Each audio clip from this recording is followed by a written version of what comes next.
哎，我们可以换种思维方式考虑一下啊。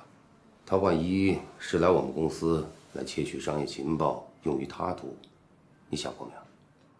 林总，我觉得您也太谨小慎微了。他说的都合情合理啊。哼，傻丫头，如果他是真心想留下来，咱们有什么好紧张的呢？那您打算给他什么职位呢？先给他一个策划专员吧。这样合适吗？没什么不合适的。如果他真的是人才，真的想为我们公司来出力的话，相信我，我不会埋没他的。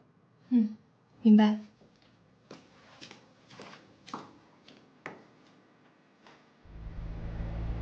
我担心的事情终于发生了，爱宝果然像他所说的那样，真正的走进了我跟奶萌的世界。对于这个家庭来说，意味着什么？未来将会发生什么？一切都是未知。来，喝杯水。不用那么客气了。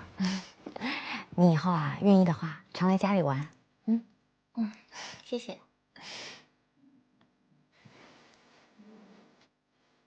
奶梦姐，你家布置的真的很温馨哎。真的？哎，我给你看，你看，我上次看到这个家里的装潢，我特别想，如果以后有孩子的话，我要把婴儿房装成这个样子，你觉得好看吗？很可爱啊。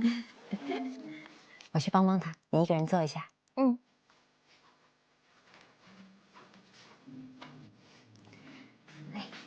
豆角包好了，还有这些蔬菜也洗好了。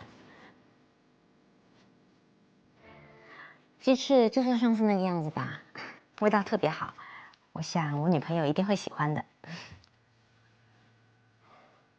今天就麻烦你好好表现一下了。